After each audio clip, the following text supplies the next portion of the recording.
In this video, you are going to understand about the basics of Springboard, what is Springboard and how to use Springboard. Actually, Springboard is a very big topic. It includes a lot of modules. But in this video, I'll be covering the basics of Springboard, whatever are relevant till the topics covered.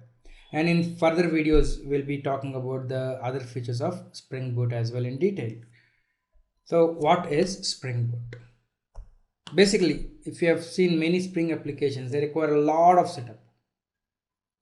Take an example, if you are working with JPA, Java Persistence API, if you're integrating Spring with JPA, you need to configure beans like data source, transaction manager, entity manager, factory, etc. Hey, don't worry about all this. We didn't cover JPA integration as of now. We'll be covering it in my advanced Spring videos. So just understand right now that if you want to configure JPA, you need to configure all these beans. And if you are creating a web application, you need to configure a lot of other stuff as well.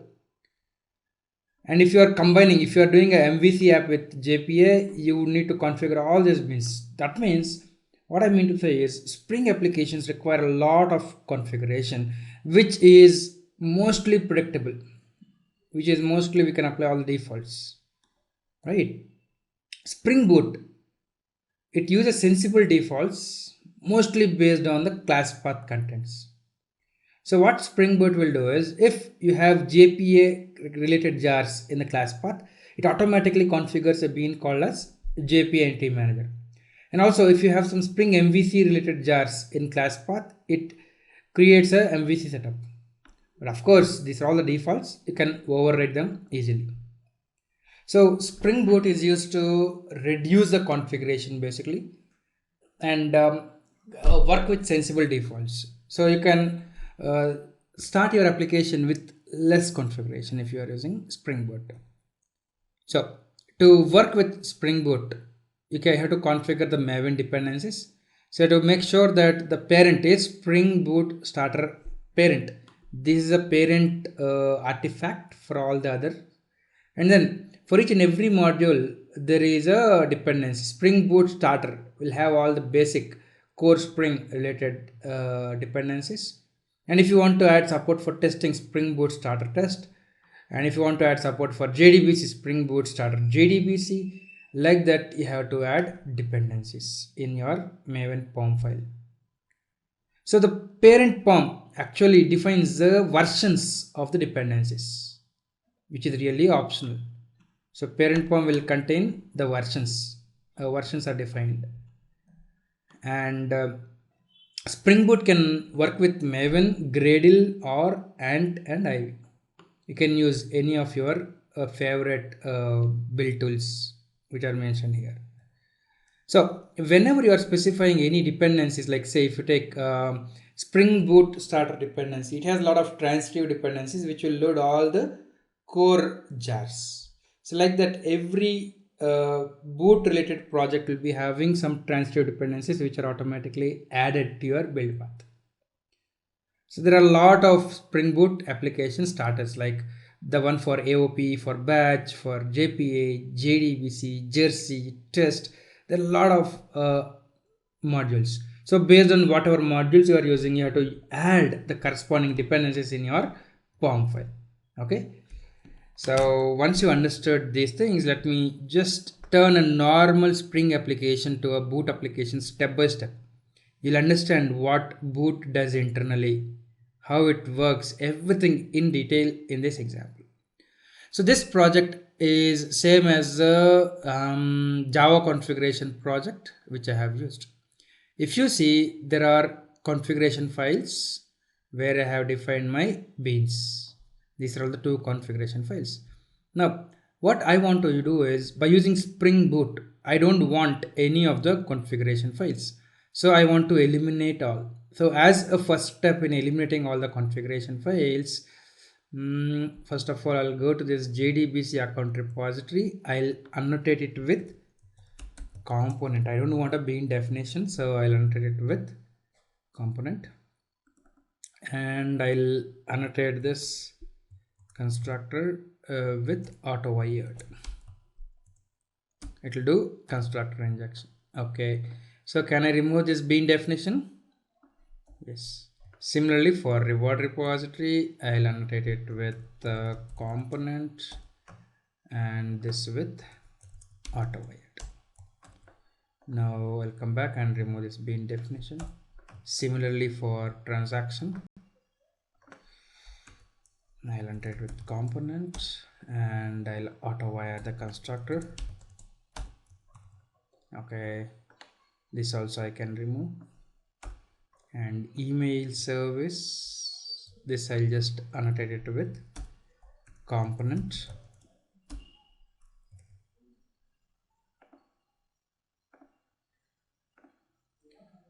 I'll remove this. Now coming to bank service IMPL, I will annotate this class with component and all the fields with auto-wired.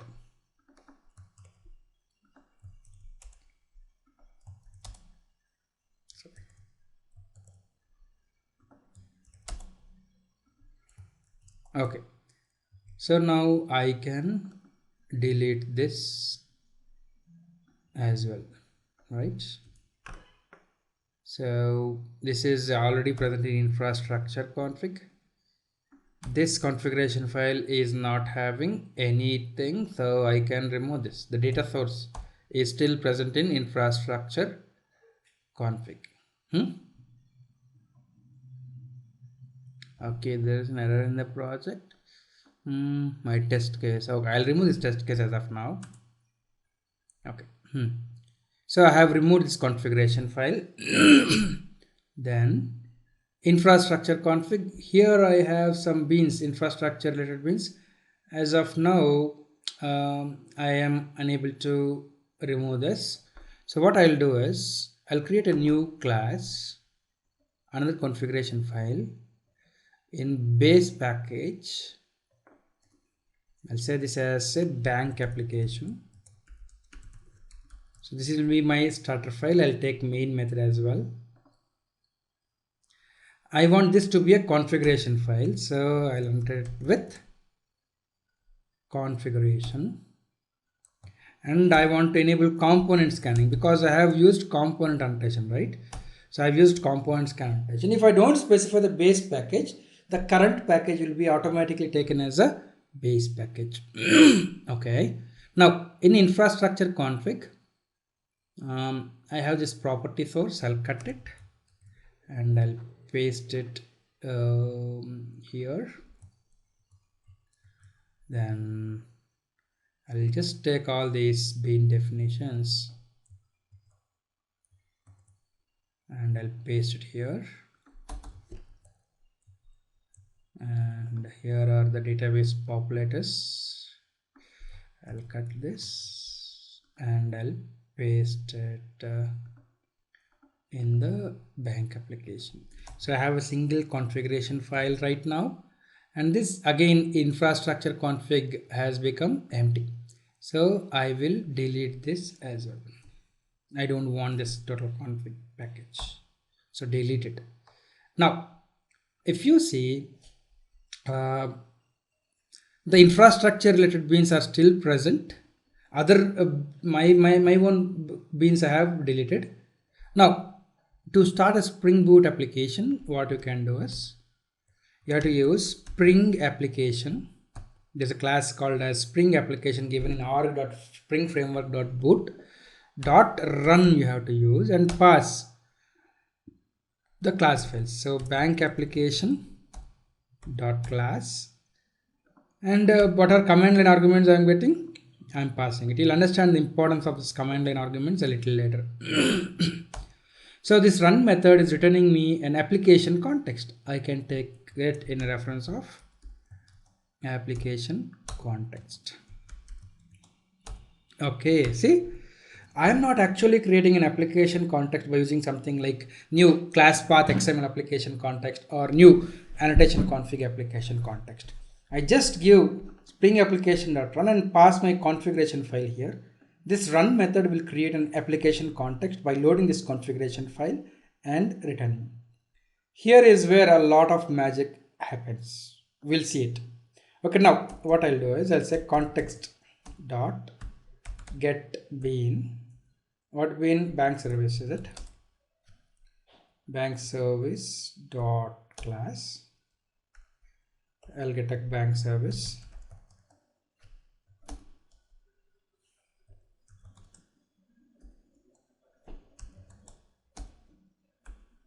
Then I'll just say bank service dot transfer. So we'll pass new long of 1, new long of 2, and amount, some amount. So let me check if this transfer method runs successfully or not without any exceptions. This throwing an exception. Let me run.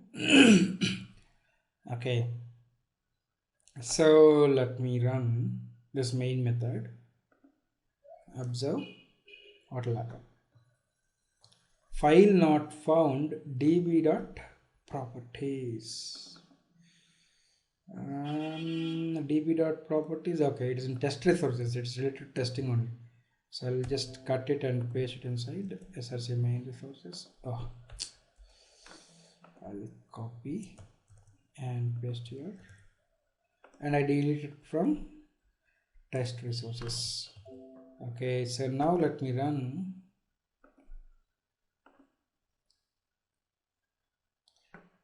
See, no exceptions, and you can see this output, is it? So till now, did I use anything related to Spring Boot except this one? Nothing. This is a configuration file. I enabled component scan, so all my classes will be scanned and auto wired will work. And I'm defining all the infrastructure bits. Till now, I didn't use anything specific to Spring Boot except this Spring application.run. Here, nothing is happening magically. I could have, instead of using Spring application.run, even if I've used annotation config application context, it could have been the same effect. Till now, I didn't use Spring Boot much.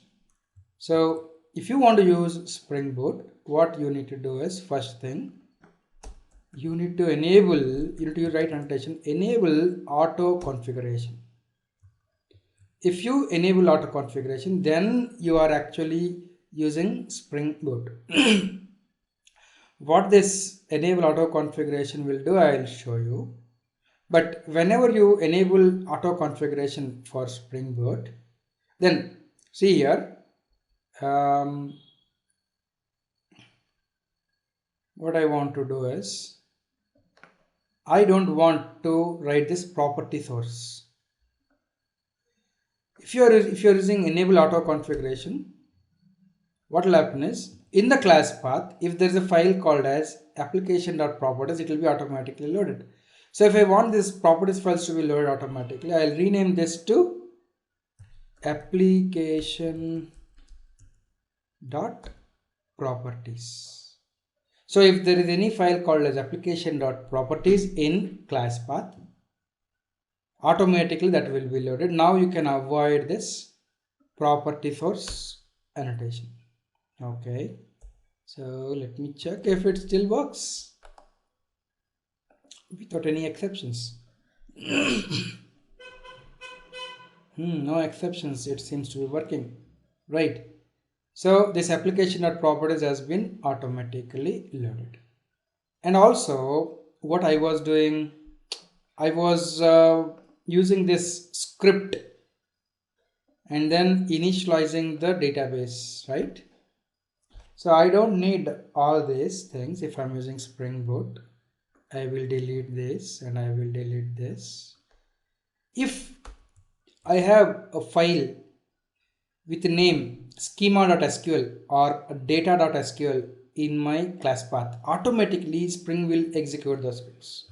So I will rename it to schema.sql. So if there is any file called as schema.sql or data.sql, automatically the script will be executed. So let me show you.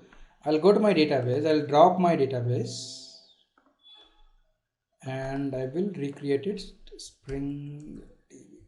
Okay, Now there are no tables. If I run this, let us see if tables are created and it executes successfully. Yep, it executed successfully. You can see in the logs that script utils is executing this schema.sql. Is it? So whatever you write in schema.sql is executed. So tables are created and dummy data is populated. So whenever you are using Spring Boot, you don't need to initialize the database by defining those earlier beans, right? And also, right now I am configuring. I'm using env auto wiring, and I'm using env. So I don't want to use this env. Anyway, application.properties is loaded during the startup, and I want these keys to be referred here. So what is the alternate? So what you can do is you can make your method to take string, say driver class name comma string URL comma string username comma string password, and then I will replace all directly driver class name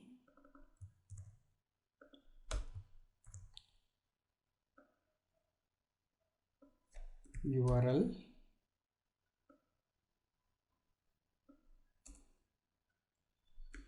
username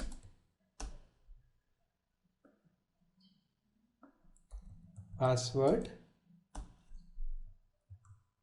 Then I have to annotate the method arguments with value, and I have to give the placeholder value dollar. What is the key name? db.driver class name, and similarly for the others.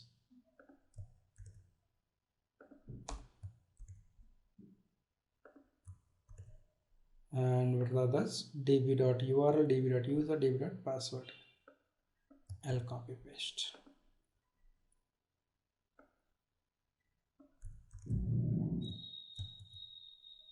db.url,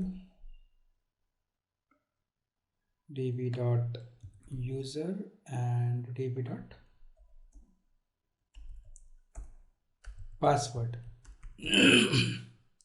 Okay, so let us check if it still works.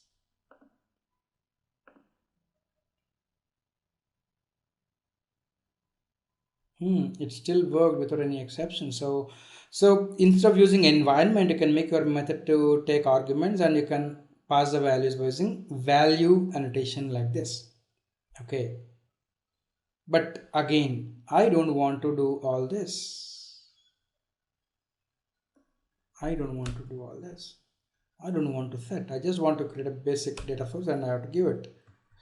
I want values of this basic data source to be automatically populated. So what I have to do, what you can do is you have to make sure that you're following a convention. The prefix is db, and whatever is coming after the prefix, you make sure that this property name is same as a property name of basic data source. If you follow that convention, then what you can do is you can use an annotation called as configuration properties, and you specify prefix is equals to db.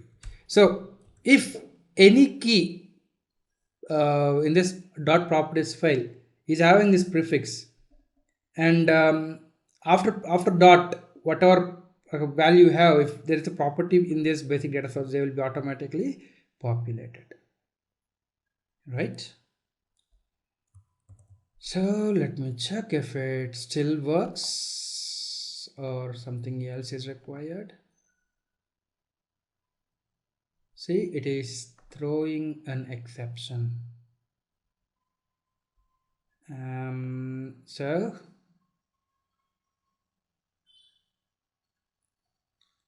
it is not populating the data source. It's not populating. So I'm getting an error. What is it saying? What warning? What is it saying? Use configuration properties. It is recommended to add Spring Boot configuration to your class path. Okay. So what? Add Spring Boot configuration processor to the pom.xml. So let me write it. So that one was missing. So in the pom.xml, let me go and check.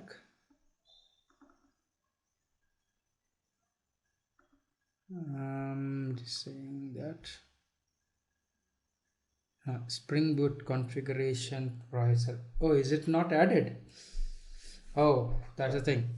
I forgot to add the Spring Boot dependencies as I shown in my presentation. So what I'll do is I have this configuration in my solution project. I'll go there and I'll pick up from there. See, I have to configure the parent as this Spring Boot starter project.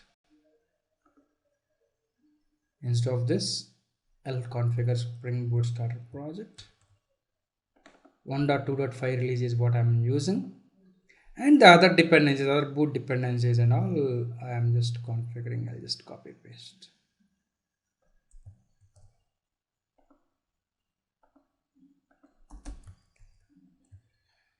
So there is nothing much special. So here I configured Spring Boot starter project as a parent, Spring Boot starter, test and JDBC modules, and for database connection pooling, the other things. And plugins, I have configured the compiler plugin for making sure that the JDK version is 1.8. And here is a one. There is one thing called as Spring Boot Maven plugin. I'll come back to it. So this is a one. Now I'll go back to bank application.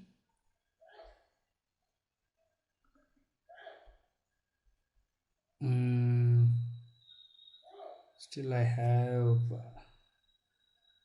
these things. Let me run. It should throw an exception. Let us check. Yep, see, I am getting this still here. So Spring JDBC module is added or not?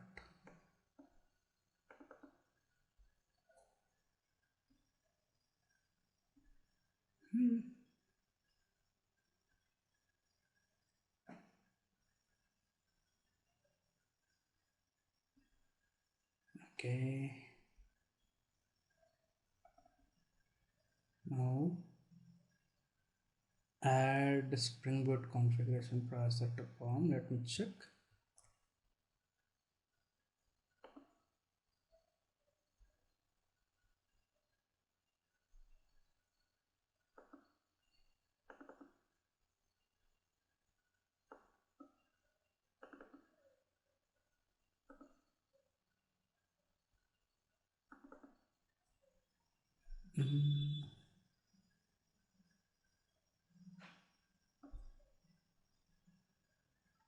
Spring Boot configuration processor. Let me just build this Maven project once. Update it.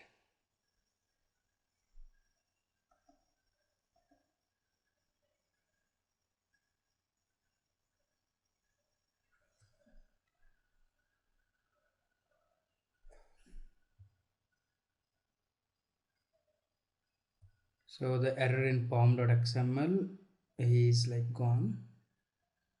Now coming here, is there a warning? No. Now let me run.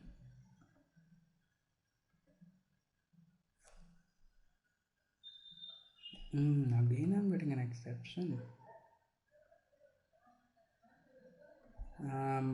Maybe some mismatch.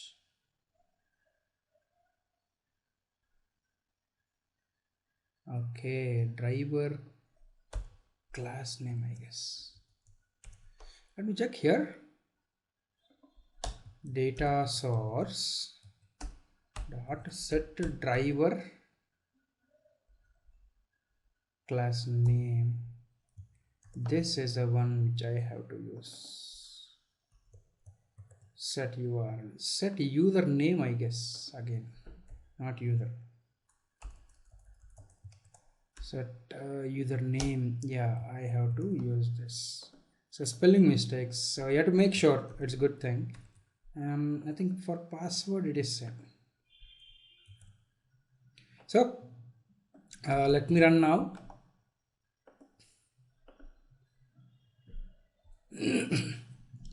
Yep, it worked. So you have to ensure that the property names of this bean should be the keys here after the prefix, right? That was a mistake which I did. So good always to do the mistakes, no issues. So this is one way to simplify your configuration. You just can specify the prefix and it will automatically pick the values and populate it.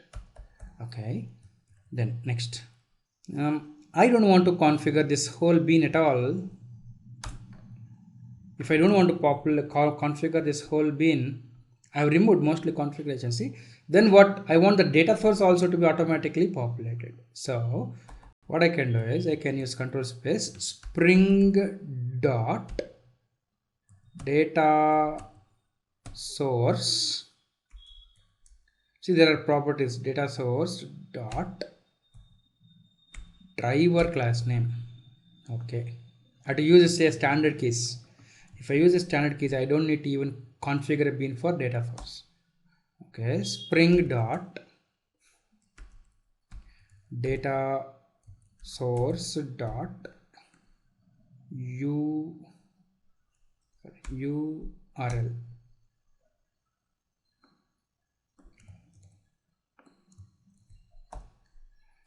Spring dot data source dot user name. Similarly, finally, spring dot data source dot password. So I configured the standard keys. If you follow this convention, spring dot data source dot, then you don't need to even configure a data source bean. I deleted this. Data source bean will be automatically created for you. Let me run and check if it still works.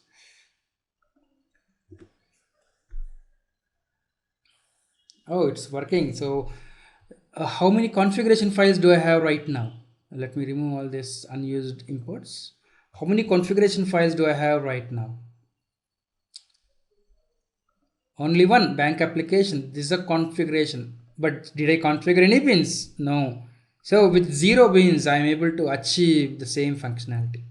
So by using Spring Boot, you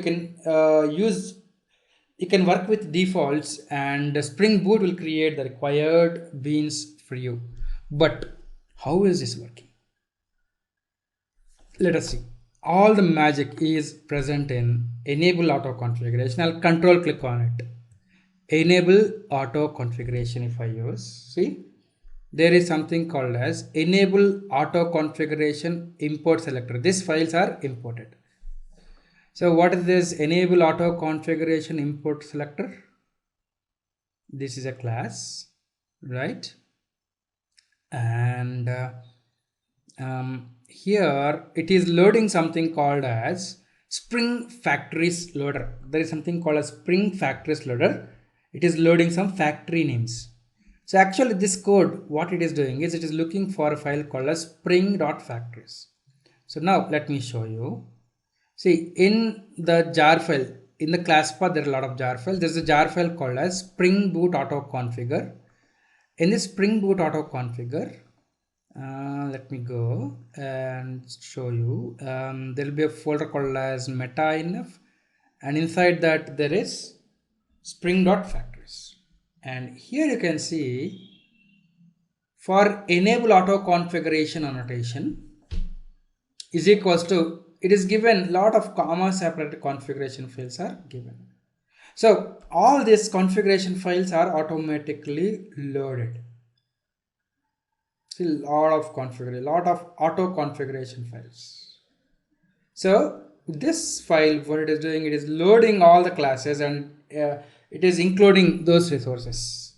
Right now, coming to this file, let me show you an interesting thing. Data source auto configuration. Let me open it. Control Shift T. I'm opening data source auto configuration class. See, is this a configuration class? Yes. So this configuration file is automatically loaded just if you enable auto configuration. This enable auto configuration annotation is importing this. This one is loading all the auto configuration files through some code like this. So this auto configuration file is loaded.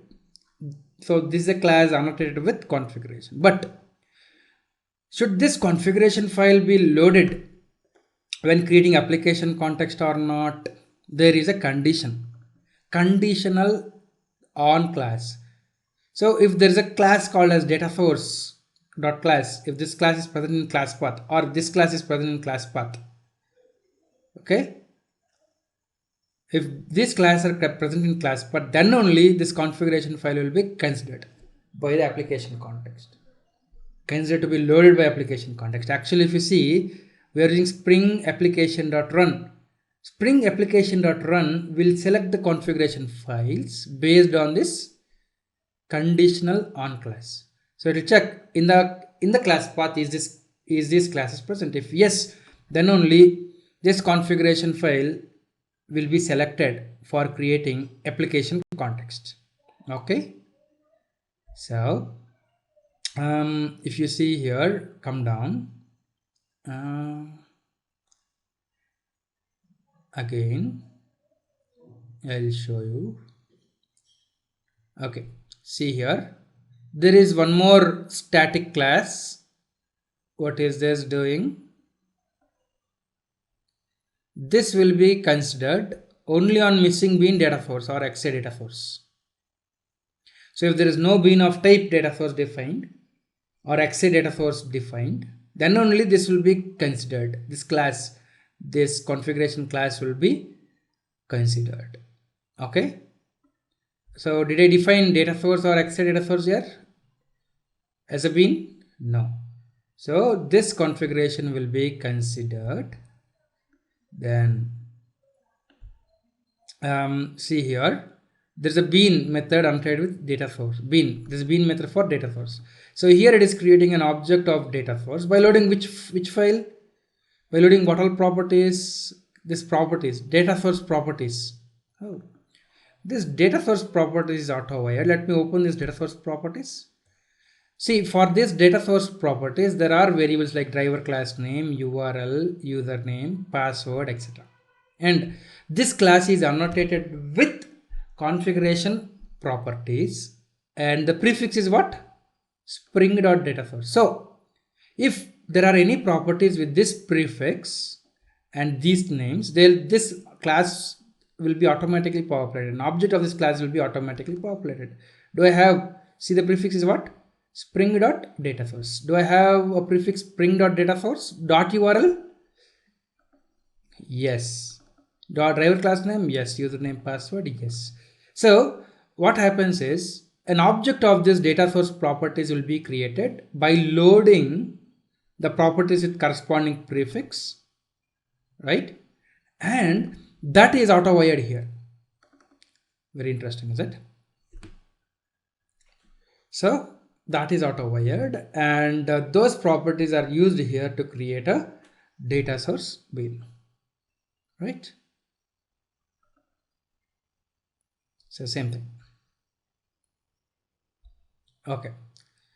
So now you understood how data source bean is created. Now I told you that earlier when we are working, if there is a file with name schema.sql, automatically that will be executed, I said, right? So see here, again in the same data source auto configuration file, there is one more inner static class, data source initialization configure. This will be considered, this configuration file will be considered only if on missing bean definition. So if there is no bean called as data source initializer defined, then only this will be considered, right? So here it is initializing the data source initializer. Whatever we are doing it through code, it is doing it. Is it? Okay. Then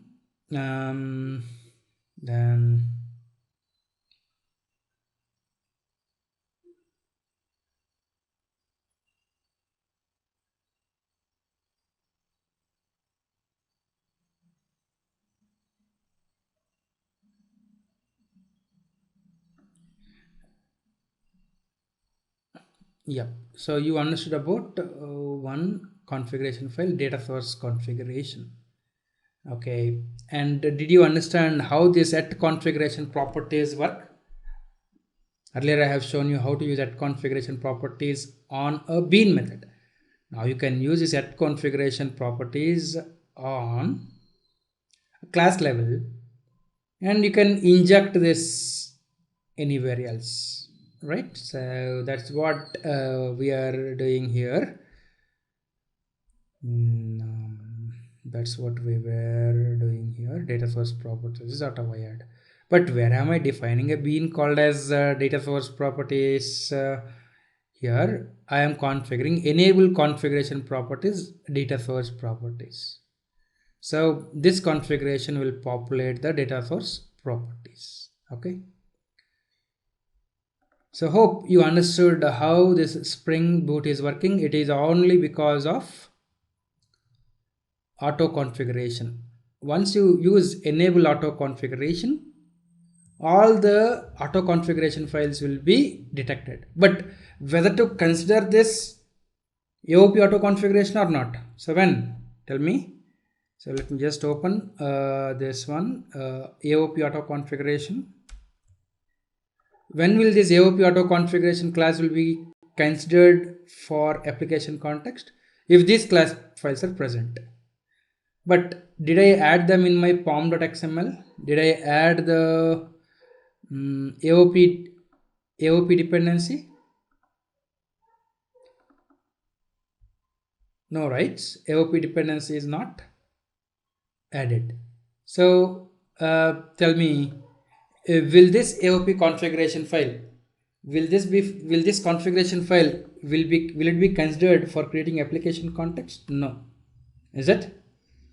So who will decide which configuration files to be considered or not? Who will evaluate this conditional on class? Can you guess? Spring application.run. Okay.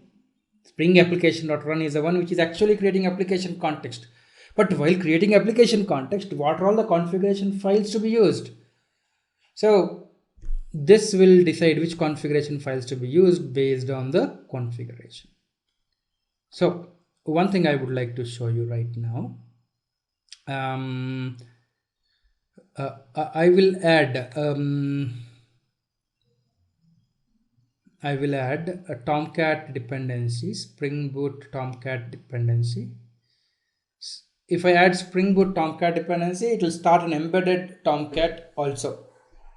Let me just show you. I'll Google and I'll add it. I'll just search for Springboard Tomcat Maven dependency.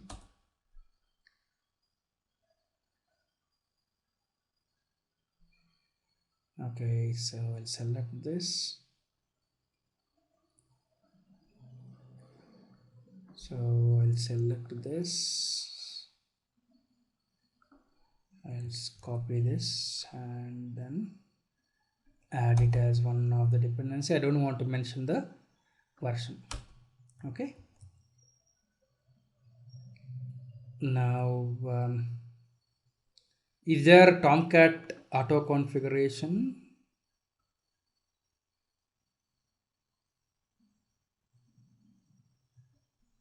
Something like embedded servlet container auto configuration is there? Yep. So this will see tomcat.class and all, and it will automatically create a embedded servlet container. And again, It is on conditional on web application.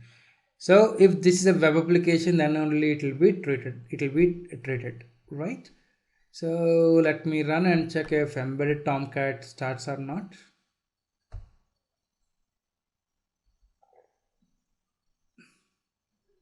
Is it started embedded Tomcat? No, because this is not a web application. So to specify this as a web application, I need to add some Spring Web MVC jars again and all. So Tomcat also will be automatically started. Embedded Tomcat also will be automatically started. I'm not showing it right now. So whenever you are working with Springboot, remember this is a key file. You have to look for these auto configurations and understand how the auto configuration is working, right? So going on further in next modules, I'm going to show you each auto configuration and I will make you to understand clearly about how Spring Boot works. So right now we have seen some basics of Spring Boot. So what I want you to do is I want you to open this Spring Boot documentation and work on this lab documentation. I'll see you in next video. Spring Boot is not yet completed. We'll be revisiting Spring Boot in each and every module. See you in next video.